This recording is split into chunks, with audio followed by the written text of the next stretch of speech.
Good afternoon class 11। आज हम physical education chapter number 3 physical fitness wellness and lifestyle के बारे में पढ़ेंगे, जो टॉपिक नंबर 2 है। टॉपिक नंबर 1 मैंने पहले आपको बता दिए थे, उसके ऑब्जेक्टिव, उसके मीनिंग्स। अब आज हम पढ़ेंगे topic number 2, component of physical fitness and wellness. तो कंपोनेंट फिजिकल फिटनेस वेलनेस में ये देखा गया है कि जो भी हम क्या कहते हैं गेम खेलते हैं, उस गेम में बहुत सी ऐसी खेल या एक्टिविटीज़ होती है जो हमारे शरीर के लिए अलग अलग मात्राओं में विकास करती है ना, डेवलपमेंट करता है। जैसे उदाहरण के लिए ऐसे खेल जिसमें निरंतर गतिविधियाँ होती रहती है, जैसे तैराक हो गया, मतलब स्विमिंग हो गया, और रनिंग हो गया। वो क्या होता है, वो हमारे हार्ट और लंग्स उसकी कार्य कुशलता के लिए यानी वृद्धि के लिए होता है, जबकि जिम्नास्टिक हमारा फ्लैक्सिबिलिटी के लिए होता है। तो उसके बारे में हम पढ़ेंगे। तो सबसे पहला कंपोनेंट आता है स्ट्रेंथ। स्ट्रेंथ क्या होता है, इसके बारे में पढ़िए। स्ट्रेंथ का मतलब स्ट्रेंथ स्ट्रेंथ देखो, स्ट्रेंथ हमारे शरीर की मांसपेशियों द्वारा उत्पन्न की गई वह क्षमता होती है जिसके द्वारा व्यक्ति किसी कार्य को करने में योग्य होता है, उसे हम स्ट्रेंथ कहते हैं। ये ऐसे कह सकते हैं, ये शक्ति की वह मात्रा होती है जो एक मांसपेशी या बहुत से मांसपेशी मतलब बहुत से मसल्स होते हैं, उस मसल को स्ट्रेंथ पैदा करती है। शारीरिक शिक्षा शरीर की शक्ति को यानी स्ट्रेंथ को मेजरमेंट करने के लिए हमको पाउंड्स या डाइंस में मेजरमेंट किया जाता है।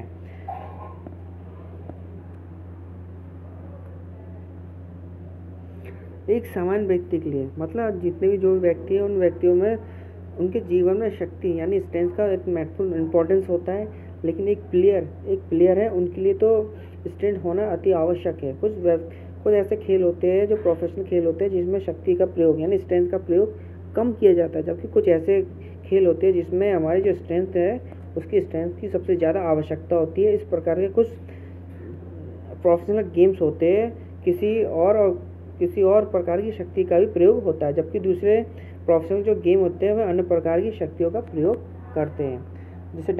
अब आता है इसमें स्ट्रेंथ आपके दो प्रकार के होते हैं, यानी types of strength. Dynamic strength को हम आइसोमेट्रिक स्ट्रेंथ भी कहते हैं, क्योंकि इसका संबंध हमारे मतलब जो रिलेटिव होता है, जो मूवमेंट से रिलेटिव होता है। जहाँ पर मूवमेंट हो यानी जो भी गेम्स हो रहा है, एक्टिविटी हो, वहाँ पर मूवमेंट्स होता है, तो वहाँ पर डायनामिक स्ट्रेंथ होता है।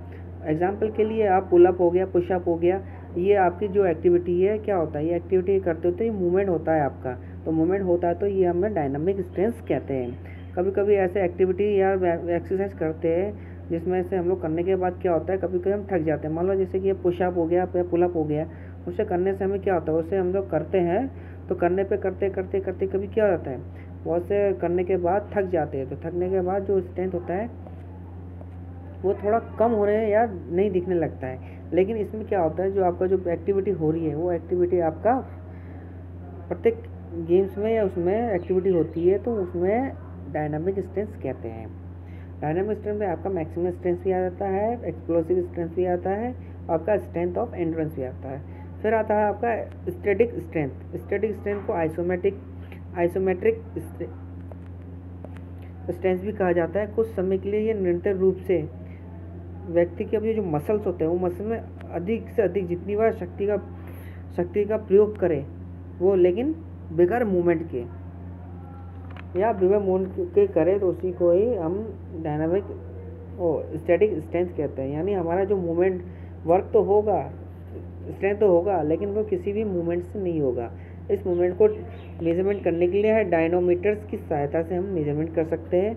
जब व्यक्ति इस प्रकार की शक्ति लगाते हैं तो प्रत्येक रूप से कार्य होता हुआ दिखाई नहीं पड़ता है, मतलब हमें दिखता नहीं है, मतलब ये, लेकिन ये होता है। इस स्थिति को खेलों में प्रयोग नहीं किया जाता, लेकिन जो वेट लिफ्टिंग होता है उसमें ज़्यादा यूज़ किया जाता है। स्पीड के बारे में आपको पता है, स्पीड क्या होता है। स्पीड में भी defined as the ability of capacity of the individual to perform movements of the same pattern at a faster rate। मतलब क्या होता है, जिस व्यक्ति द्वारा एक प्रकार के मूवमेंट को बार बार बहुत तेज़ी से या गति से करता है, उसको स्पीड कहते हैं। वास्तव में गति वह योग्यता होती है जिसमें शरीर की जो मूवमेंट होता है वो मूवमेंट एकदम फास्ट होता है। उस फास्ट मूवमेंट को करने पे ही उसको स्पीड कहा जाता है। जैसे दौड़ रहे हैं, दौड़ होता है, दौड़ में क्या होता है, सबसे फास्ट मूवमेंट होता है। जितने फास्ट मूवमेंट चलोगे उतनी स्पीड में आप दौड़ोगे। ऐसे ही आपका और गेम हो गया, फुटबॉल हो गया, जिम्नास्टिक हो गया, उसमें भी आपका स्पीड आता है, तो उसमें भी स्पीड आता है। तो इसमें स्पीड आने से क्या होता है कि जितने भी स्पीड से जो गेम्स होंगे वो स्पीड में ही होंगे।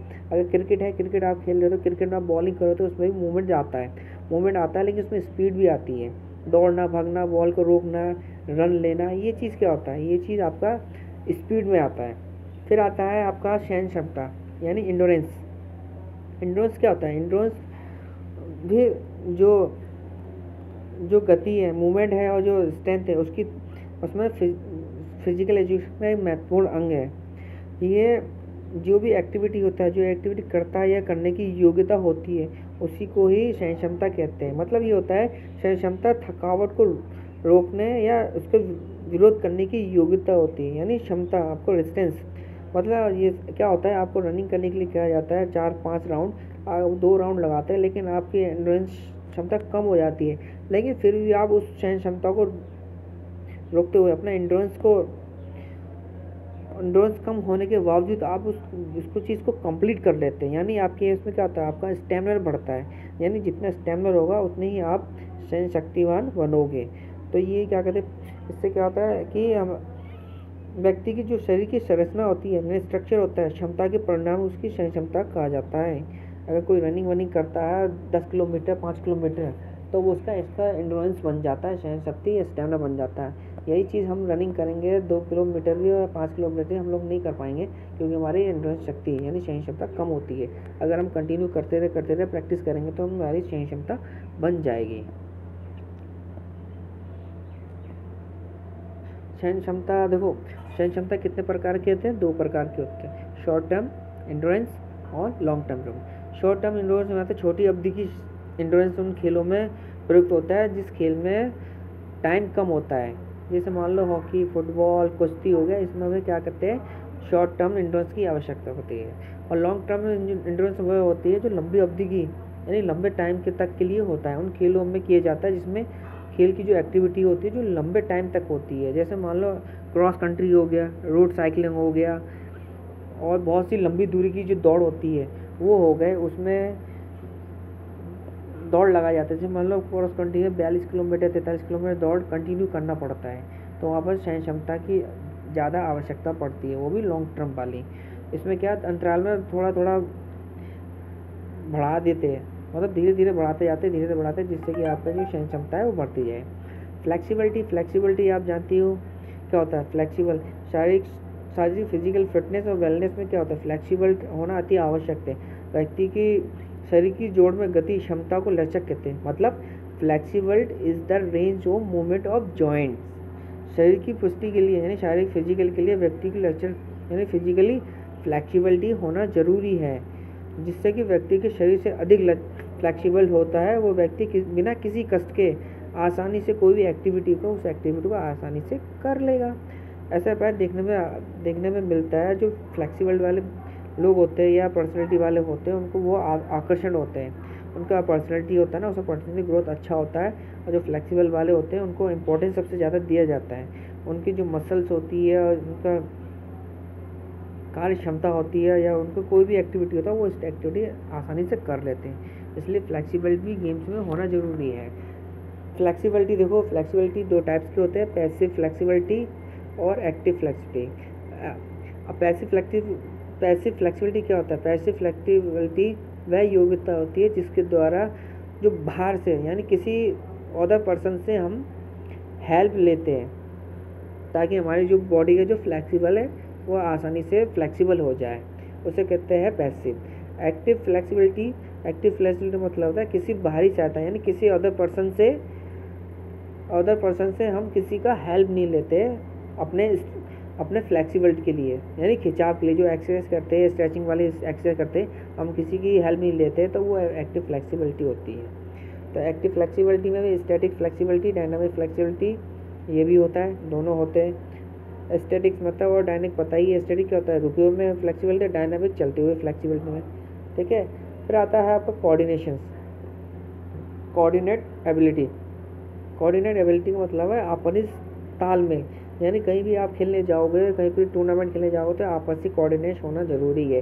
कोऑर्डिनेशन में आपका इंडोरेंस आ गया, स्ट्रेंथ आ गया, फ्लेक्सिबिलिटी आ गया, एजिलिटी आ गया, ये सब आपका पूरा मिला करके एक कोऑर्डिनेट होता है। इन सब का कोऑर्डिनेट होना, अगर आपके पास फ्लेक्सिबिलिटी नहीं है तो आप वहाँ पर थोड़ा प्रॉब्लम होगी।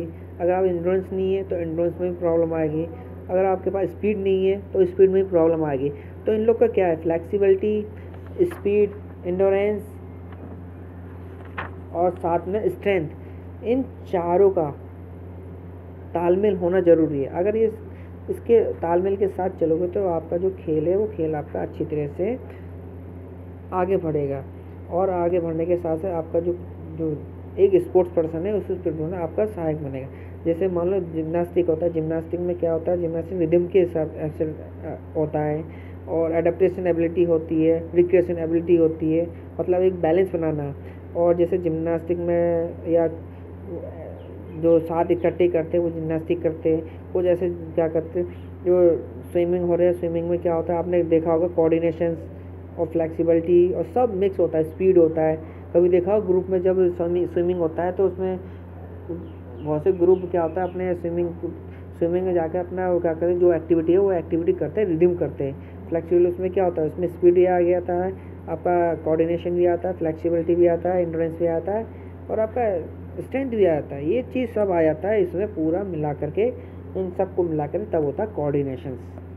ठीक है, थैंक यू। इतना ही है, कल आपको दूसरे बनाएंगे, उसके हेल्थ से रिलेटेड बताएंगे। Okay, thank you.